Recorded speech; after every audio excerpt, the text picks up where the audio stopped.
Bien. Hasta acá la parte de análisis exploratorio, análisis gráfico.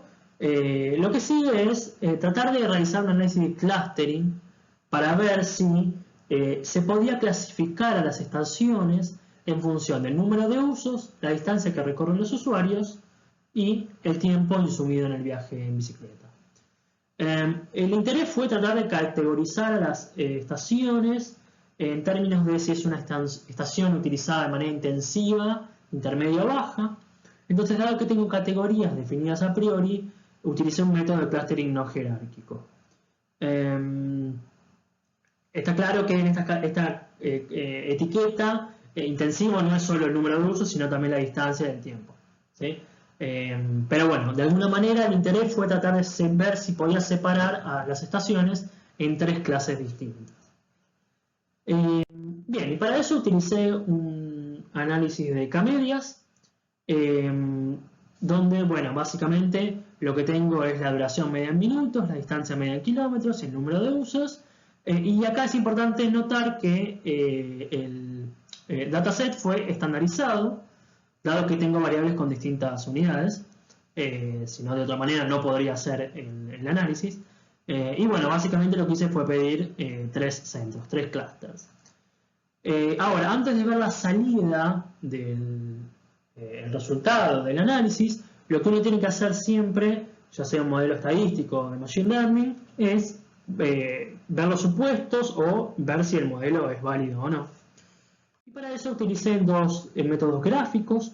El primero es graficar la suma de cuadrados totales dentro de los clusters en función del número de clusters, y luego el estadístico gap también en función del número de clusters.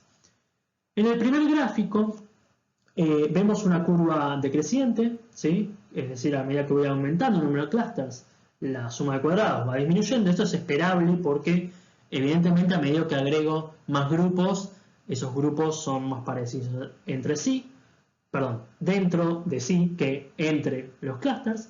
Pero bueno, la idea del gráfico no es ver si la curva es creciente o decreciente, sino si en algún momento hay un quiebre, hay un corte abrupto en esta caída de la suma de cuadrados. En ese caso, lo que podríamos decir es que, bueno, agregar un clúster más no me está disminuyendo significativamente o sensiblemente la suma de cuadrados. Sin embargo, en este gráfico no es lo que vemos. Vemos que el decaimiento de la suma de cuadrados es bastante suave y paulatino. Entonces, en esta línea vertical que representa k igual a 3, que fue mi seteo inicial, no podemos ver que el gráfico se corte abruptamente. No hay una zona de ruptura, entre comillas, del gráfico en este punto. Y lo mismo vemos con el estadístico gap, donde lo que buscamos en este gráfico es que el estadístico gap sea máximo, y lo que vemos es que el máximo me cae en 1, ¿sí? Entonces, la validación del método me está diciendo que no hay tres clusters de estaciones. Para convencernos de esto, lo que les muestro acá son el gráfico en 3 dimensiones, donde tengo las 3 variables medidas y las estaciones ubicadas en este espacio de 3 dimensiones, coloreadas según el clúster al que corresponden, al que pertenecen, clúster entre comillas, porque acabamos de ver que no sería correcto categorizar estaciones en este caso. Y bueno, podemos ver que a priori uno podría ver que los rojos se ubican en esta zona del espacio, los verdes acá, los negros allá.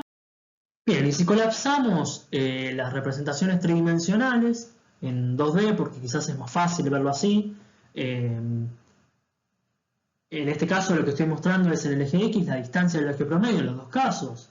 En este primer gráfico la duración del viaje promedio en el eje Y, en este caso el número de usos. Podemos ver que las estaciones representadas en 2 dimensiones no muestran un quiebre, no muestran un espacio que permita definir a estos clusters.